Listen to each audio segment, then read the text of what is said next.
So I'm in the car with two of my friends. Let's call them Carl and Jennifer. We're heading over to some tiki bar to drink, but me and Carl pre-gamed a bit ahead. Now we're in the car talking about the greatest topic of all time, sex. Now Carl is like, yo, this one time, I slept with a girl who had a boyfriend. And I'm like, hey, sounds a bit unethical, I don't know man. And he's saying that the person who's cheating in the relationship is really the one to blame. I mean, he has no obligations to uphold the sanctity of their relationship. And think about it, if your partner cheats on you, you'll probably end up being more angry at your partner than the person they cheated on you with. Now I kinda disagree with this. I think that you should still try to act virtuously in those situations. That's when Jennifer chimes in like, yo, I've been cheated on before, so I just know that what you're asking, this sort of desire to be more virtuous, it's just unrealistic. I mean, in the end, you'll probably lose out in life.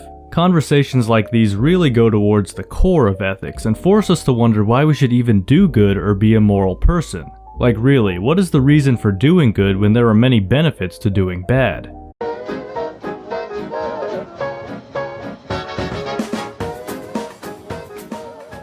Hello my friends, welcome back to Amygdala Vids, the channel coming at you from the janitor's closet at a TGI Fridays. Today we're going to be looking at some reasons why Aristotle thinks you should do virtuous actions. But I believe his reasoning can be applied more generally to just doing any good actions, even if they go against your self-interest. Watch our last Aristotle video if you want to be fully caught up, and like in that last video, I'll be using the Terence Irwin translation of the Nicomachean Ethics to go over these points. Also, I compared different translations of this text and found this to be the most accessible personally. So I'll leave an Amazon affiliate link to the book in the description. A small percentage would go back to supporting the channel, so I'd greatly appreciate it. So we covered the big reason Aristotle thinks we should do virtuous actions back in the first video. To quickly recap, happiness or living well is the ultimate end goal of human action.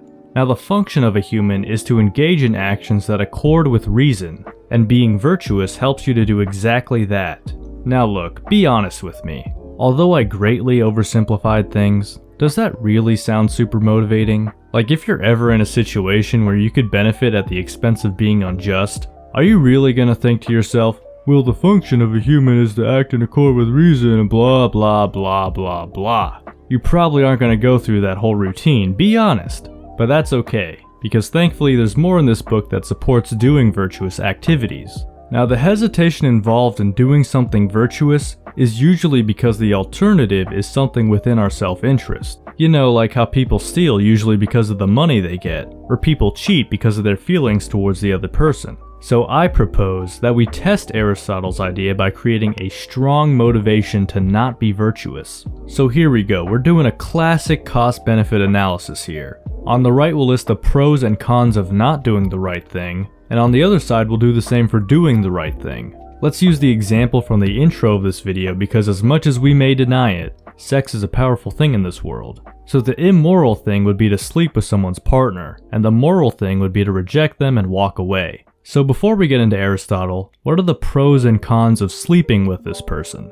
Well, there's the strong pleasure of having sex, and let's assign some arbitrary number, like 90 out of 100 for pleasure, which is to also say that they're good in bed. You know, let's make this even more difficult for Aristotle. Let's say this person is physically attractive to us, and the vibes are right. Let's also assume the pillow talk is good, and let's give that a pleasure rating of like 20 out of 100, I don't know.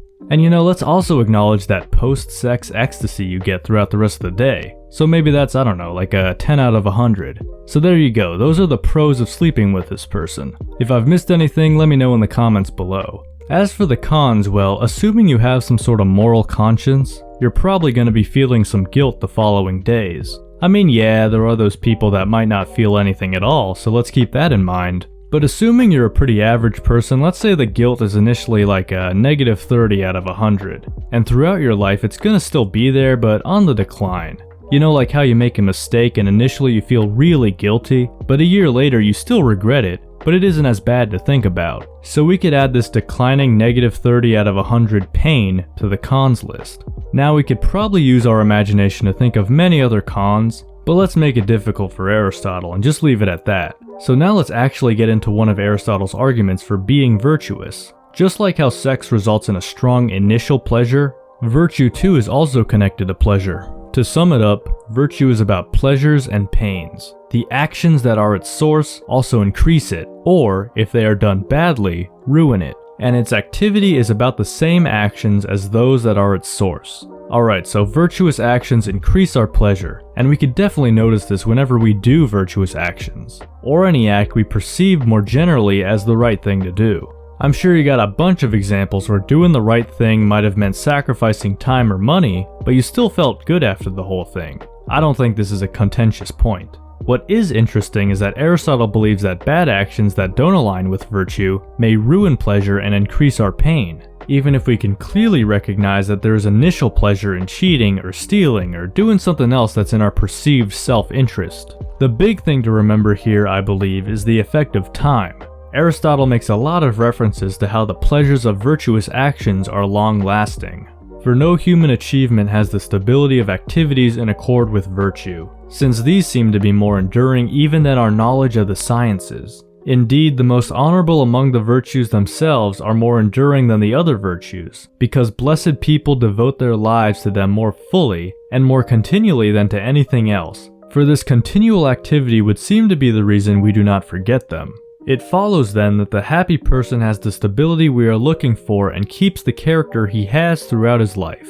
So important caveat, someone following Aristotle's ethics would continuously be doing virtuous activities throughout their life, and this would lead to this everlasting pleasure effect. But I think that even one virtuous decision could still provide a strong pleasant thought for years to come. I mean, think about your life and a memory you have of doing something good. You probably get a pleasant feeling from this, right? Something that comes to my mind is when my godfather was hospitalized back when I was in kindergarten, so I asked all my classmates to help me make get well soon cards for him. He later got better and visited us to thank us. That memory still sticks with me today and is pleasant to think about. What's interesting is that this idea of the long-term effect of virtuous action comes into play later on in the text in Book 9 dealing with friendship.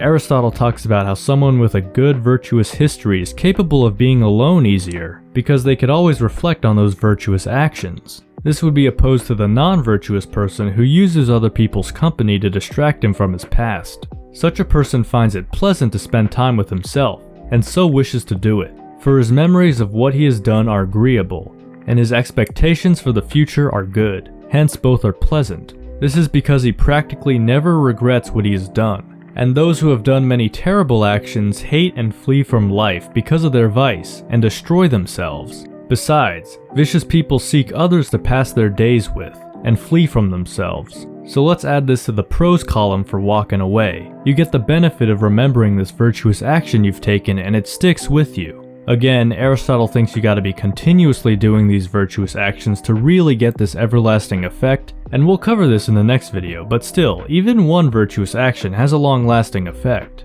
Okay, time for arbitrary number time. Let's say this memory is like a 10 out of 100, but it follows you much longer throughout life. And let's say that initially rejecting the other person and walking away is gonna net you maybe like a 20 out of 100.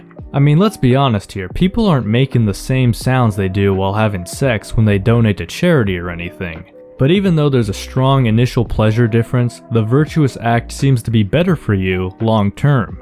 The whole situation seems to be a whole delayed gratification thing. While initially you'll get more pleasure being complicit in cheating and sleeping with someone, long term you'll probably lose out to taking the virtuous route when it comes to pleasure. Agree? Disagree? Comment below. So this video is definitely smaller in scale when it comes to this Aristotle series, but I think it's helpful in supporting the idea that virtuous action is going to lead to eudaimonia, or happiness, or living well, as I personally prefer. Next video we're going to do a proper introduction to Aristotle's thoughts on virtue, including a discussion on the mean and habituation. Subscribe and hit the bell so you'll be notified when that drops.